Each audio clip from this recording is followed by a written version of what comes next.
नमस्कार, मी यामिनी दळवी. या बुलेटिनमध्ये तुमचं स्वागत. तुम्ही पाहताय न्यूज 18 लोकमत आणि पुढच्या अर्ध्या तासात घेऊयात बातम्यांचा वेगवान आढावा. पुणे जिल्ह्यातील इंदापूर तालुक्यामध्ये मुसळधार पाऊस सुरू झालाय. इंदापूर तालुक्यातील निमगाव केतकीमधील अनेक चारचाकी आणि दुचाकी गाड्या वाहून गेल्यात. अनेक नागरिकांच्या घरात आणि दुकानांमध्ये पाणी शिरलंय, तर शेतकऱ्यांचं सुद्धा अतोनात नुकसान झालंय. राज्याच्या काही भागात मुसळधार पावसाचा इशारा देण्यात आलाय. मराठवाडा आणि पुणे जिल्ह्यात तुफान पाऊस झाला. 18 तारखेपर्यंत हा पाऊस असाच कायम राहील असा अंदाजही वर्तवण्यात आलाय. बंगालच्या उपसागरावरून अरबी समुद्राकडे निघालेलं कमी दाबाचं क्षेत्र कर्नाटक महाराष्ट्राच्या सीमा भागामध्ये पोहोचल्यामुळे हा जोरदार पाऊस पडतोय. येत्या 2 दिवसात कोल्हापूर, पुणे, कोकण आणि सह्याद्री घाटमाथ्यावर अतिवृष्टीचा इशारा हा पुणे वेधशाळेनं वर्तवला आहे. राज्यात वादळी वाऱ्यासह जोरदार पाऊस पडतो आहे. ढगांचा गडगडाट पनवेल, कर्जत, अलिबाग भागामध्ये सध्या सुरूच आहे. या पावसाचा भात पिकांना मोठा फटका बसण्याची शक्यता वर्तवण्यात आली आहे आणि त्यामुळे बळीराजाच्या चिंतेत वाढ झाली आहे. सोलापूरला पावसाचा मोठा फटका बसलाय. सोलापूर शहरात 6 इंच तर अक्कलकोटमध्ये 4 इंच पावसाची नोंद झाली आहे. कर्नाटक सीमेवरील बोरी नदीला पूर आल्यामुळे राज्याच्या दक्षिणेकडील संपर्क तुटलाय. सोबतच सोलापूर गुलबर्गाला जोडणारा महामार्ग सुद्धा ठप्प झालाय. तसंच वाहतूक सुद्धा ठप्प झाली आहे. त्यामुळे लोकांचे मोठे हाल होत आहेत. उस्मानाबादच्या तुळजाभवानी मंदिर परिसरात पावसाचं पाणी शिरलंय. मुख्य प्रवेशद्वारामधून हे पाणी वाहत होतं. नळदुर्ग किल्ल्यामधला नरमादी धबधबा सुद्धा ओव्हरफ्लो झालाय. बोरी नदी सुद्धा आता दुथडी भरून वाहते आहे. पंढरपूर शहरात पावसाचा धुमाकूळ सुरू आहे. रात्रभर मुसळधार पावसाने कुंभार घाटावरची नवीन बांधकाम जे होतं ते कोसळलं. आतापर्यंत 6 जणांचे मृतदेह तिथून बाहेर काढण्यात आलेत. अद्यापही प्रशासनाकडून शोधकार्य सुरू आहे. पंढरपुरातील चंद्रभागा नदीच्या काठावर नवीन घाट बांधून तिथे सुशोभीकरणाचं काम सुरू आहे. मात्र कुंभार घाटावर असणारं हे बांधकाम तिथेच राहणाऱ्या काही लोकांच्या अंगावर कोसळलं. अनेक दिवसांपासून सुरू असलेल्या पावसामुळे औरंगाबाद जिल्ह्यातील तूर, मका, कापूस, सोयाबीन, बाजरी अशा खरीप पिकांना मोठा फटका बसलाय. हातातोंडाशी आलेलं पीक या अति पावसामुळे वाया गेलंय. शासनानं त्वरित पंचनामे करून नुकसान भरपाई देण्याची मागणी शेतकऱ्यांनी केली आहे. गेले 3 दिवस सुरू असलेल्या सततच्या पावसामुळे कोकणातली भातशेती सुद्धा मातीमोल झाली आहे. ऐन भात कापणीच्या दिवसात कोसळणाऱ्या पावसाने शेतकऱ्यांच्या तोंडाशी आलेला हा कष्टाचा घास हिरावून घेतलाय. ही दृश्य आहेत रत्नागिरीतल्या सोमेश्वर काजरघाटी इथल्या भागातली. कापलेलं भात पीक पावसामुळे घरी नेता न आल्यामुळे शेतातच सोडून देण्याची दुर्दैवी वेळ कोकणातल्या शेतकऱ्यांवर आली आहे. सांगली जिल्ह्यातही परतीच्या पावसानं तडाखा दिलाय. त्यामुळे पिकं आणि भाजीपाल्याचं मोठं नुकसान झालंय. हातातोंडाशी आलेलं पीक निसर्गानं हिरावून घेतलंय आणि त्यामुळे शेतकऱ्यांमध्ये चिंता पसरली आहे. मेहनतीनं पिकवलेलं पीक डोळ्यांसमोर वाया जातंय हे पाहणं अत्यंत क्लेशदायक आहे असं शेतकरी म्हणतायत. अकोल्यात झालेल्या मुसळधार पावसामुळे बार्शी टाकळी तालुक्यातील शेलू महल्ले इथल्या शेत शिवारात विहीर पाण्यामुळे खचून गेली आहे. 3 वर्षांपूर्वी या विहिरीचं बांधकाम करण्यात आलं होतं. या विहिरीच्या पाण्यावर 6 एकर बागायती क्षेत्र होतं. मात्र आता विहीरच खचून गेल्यामुळे शेतकरी समाधान महल्ले यांच्यासमोर नवीन संकट उभं राहिलंय. पंढरपुरात मध्यरात्रीपासून धोधो पाऊस कोसळतोय. परतीच्या पावसामुळे शेतकऱ्यांची मोठी तारांबळ उडाली आहे. शेतकरी आता चिंताग्रस्त झालेत. ढगाळ वातावरण असल्यामुळे साधं सूर्यदर्शन सुद्धा होत नाहीये. उस्मानाबादमध्ये पावसाची रिपरिप सुरू आहे. निमंतो, तेरणा, सीना, कोळगाव ही धरणं आता पूर्ण क्षमतेनं भरली आहेत. परांडामधील सीना कोळगाव धरणाचे 4 दरवाजे आता उघडण्यात आले, तर जिल्ह्यामध्ये इतर ठिकाणी सुद्धा दमदार पाऊस पडतोय. स्वाभिमानी शेतकरी संघटनेच्या युवती आघाडीच्या प्रदेशाध्यक्ष पूजा मोरे यांनी गावातील नुकसानग्रस्त भागाची पाहणी केली. गेवराई तालुक्यामध्ये अतिवृष्टीने प्रचंड नुकसान झालंय. यावेळी त्यांनी थेट गावच्या बांधावर जाऊन ही पाहणी केली आहे. सोलापूरमध्ये अतिवृष्टीमुळे अहिल्यादेवी होळकर या विद्यापीठाच्या अंतिम वर्षाच्या 2 विषयांच्या परीक्षा पुढे ढकलण्यात आल्यात। आज आणि उद्या होणाऱ्या 2 विषयांच्या ऑनलाईन परीक्षा पुढे ढकलल्या गेल्यात। अतिवृष्टीमुळे विद्यापीठानं हा निर्णय जाहीर केला। पारंपरिक आणि व्यावसायिक अभ्यासक्रमाचे 2 पेपर आता 19 आणि 20 ऑक्टोबरला होणार आहेत। हैदराबादला आलेल्या मुसळधार पावसामुळे अनेक वाहनं पाण्याच्या प्रवाहात वाहून गेली आहेत। विजयवाडा हैदराबाद हायवे पावसामुळे बंद झालाय।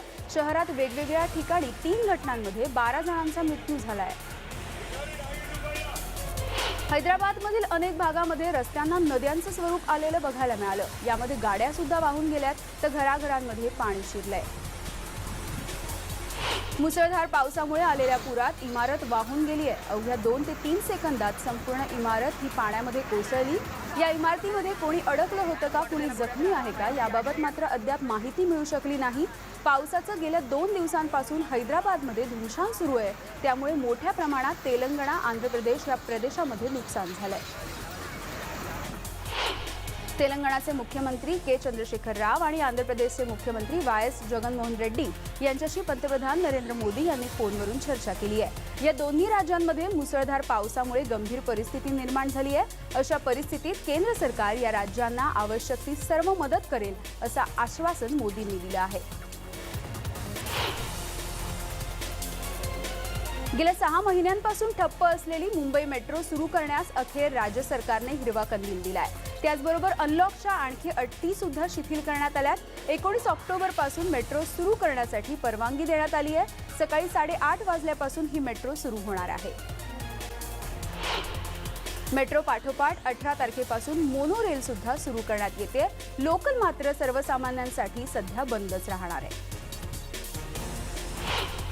दुकानं उघडण्यासाठी अटी काही प्रमाणात शिथिल करण्यात आल्यात।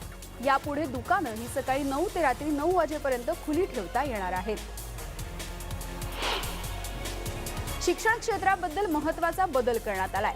50% शिक्षकांच्या उपस्थितीत शाळा सुरू करता येणार आहे। 50% क्षमतेनं शिक्षकांना शाळेत बोलवता येणार आहे, परंतु 31 ऑक्टोबरपर्यंत सध्या तरी शाळा बंद ठेवण्याचा निर्णय आहे। ग्रंथालय सुरू करण्याची मागणी सध्या जोर धरत होती, त्यामुळे आता ग्रंथालय खुली करण्यात येणार आहेत। राज्यभरातली ग्रंथालय आता सुरू होतील।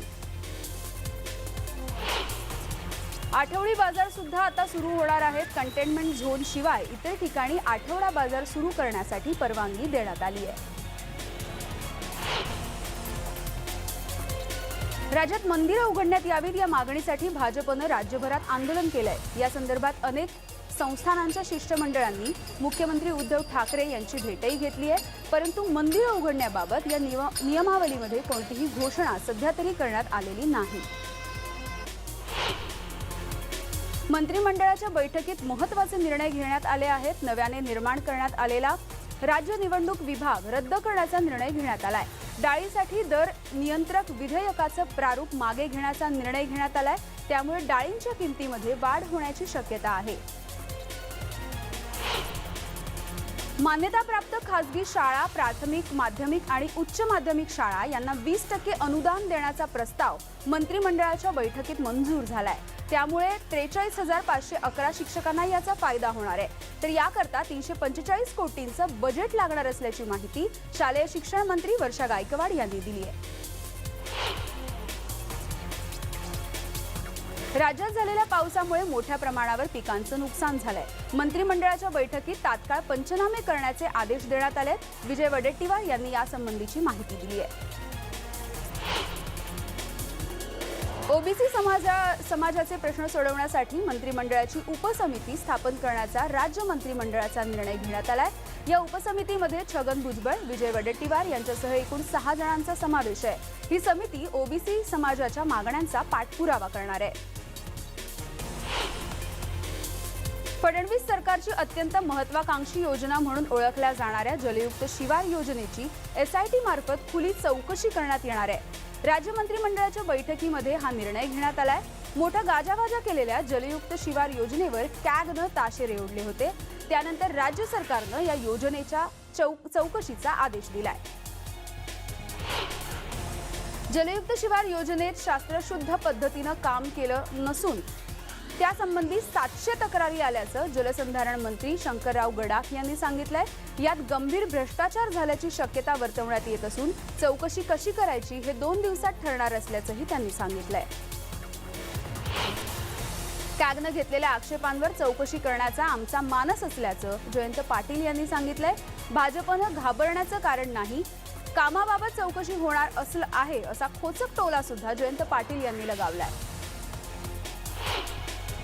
जलयुक्त शिवार प्रकरणी आशिष शेलार यांनी सरकारवर हल्लाबोल केलाय। शेतकऱ्यांसाठी संजीवनी म्हणून ठरलेली जलयुक्त शिवार योजना ही जनचळवळ झाली, तुम्ही श्रमिकांच्या श्रमाची चौकशी करणार काय, असा सवाल आमदार आशिष शेलार यांनी उपस्थित केलाय। मेट्रो कारशेडचं पितळ उघडं केल्याच्या पोटशिळीतूनच राज्यातील जनसहभागाच्या योजनेवर अविश्वास दाखवल्याची टीका विधान परिषदेचे विरोधी पक्षनेते प्रवीण दरेकर यांनी केली आहे। कोरोनातील अपयश झाकण्यासाठी आणि नागरिकांची दिशाभूल करण्यासाठी हे सुरू आहे असं सुद्धा दरेकर म्हणाले। जलयुक्त शिवार योजनेची खुली चौकशी करण्याच्या राज्य सरकारच्या निर्णयावर एकनाथ खडसे यांनी प्रतिक्रिया दिली आहे। जलयुक्त शिवार या योजनेची SIT चौकशी करण्याचं स्वतः देवेंद्र फडणवीस यांनी आवाहन केलं होतं। त्याच आवाहनाला प्रतिसाद देत सरकारनं ही चौकशी केल्याचा निर्णय घेतल्याचं खडसे म्हणाले। आरेमधून कांजूर मार्गमध्ये हलवण्यात आलेल्या मेट्रो कारशेडवरून विरोधी पक्षनेते देवेंद्र फडणवीस यांनी मुख्यमंत्र्यांवर हल्लाबोल केलाय। महाविकास आघाडी सरकारनं कारशेडसाठी स्थापन केलेल्या समितीचा अहवाल फडणवीसांनी समोर आणलाय। कांजूर मार्गमध्ये कारशेड करणं या समितीने यापूर्वीच नाकारलं असल्याचं या अहवालात सांगितलंय अशी माहिती फडणवीसांनी दिली आहे। मेट्रोचं आरेमधील 100 कोटींचं बांधकाम झालं असून कांजूर मार्गला जोडण्यासाठी वाढीव 100 कोटींचा खर्च होणार आहे।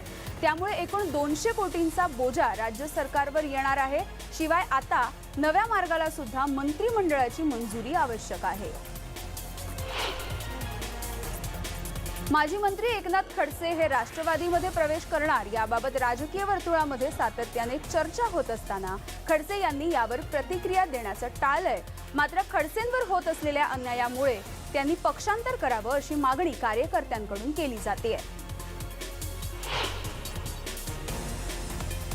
कोल्हापूरच्या करवीर निवासिनी अंबाबाई मंदिरात नवरात्रोत्सवाची तयारी सध्या सुरू झाली आहे। त्याचाच भाग म्हणून देवीच्या सगळ्या दागिन्यांची स्वच्छता करण्यात आली आहे। 2 दिवसांपूर्वी मुख्य गर्भगृहाची स्वच्छता झाल्यानंतर देवीला दररोज घातल्या जाणाऱ्या दागिन्यांची आणि इतर दागिन्यांची स्वच्छता करण्यात आली। यामध्ये अनेक मौल्यवान सोन्याच्या आणि चांदीच्या दागिन्यांचा समावेश आहे।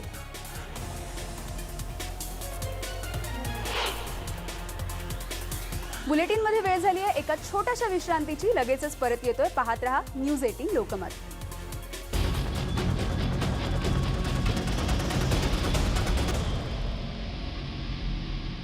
ब्रेकनंतर तुमचं पुन्हा एकदा स्वागत आणि आता पाहूयात उर्वरित बातम्या। हाथरस प्रकरणी उत्तर प्रदेश सरकारकडून सर्वोच्च न्यायालयात प्रतिज्ञापत्र दाखल करण्यात आलंय। तर या प्रकरणी CBI चौकशीवर सुद्धा देखरेख ठेवण्याची विनंती करण्यात आली आहे। CBI चौकशी सुरू ठेवण्याची मागणी राज्य सरकारने केली आहे। या आठवड्यात या प्रकरणी सर्वोच्च न्यायालयात सुनावणी होणार आहे। शैक्षणिक सुधारणांसाठी स्टार्स प्रकल्पाला केंद्रीय कॅबिनेटनं मंजुरी दिली आहे। या प्रकल्पामध्ये महाराष्ट्रासह इतर 5 राज्यांचा समावेश आहे। हा प्रकल्प केंद्रीय शिक्षण आणि साक्षरता मंत्रालयाच्या राष्ट्रीय मूल्यांकन केंद्र पारख या स्वतंत्र आणि स्वायत्त संस्थेअंतर्गत राबवण्यात येणार आहे।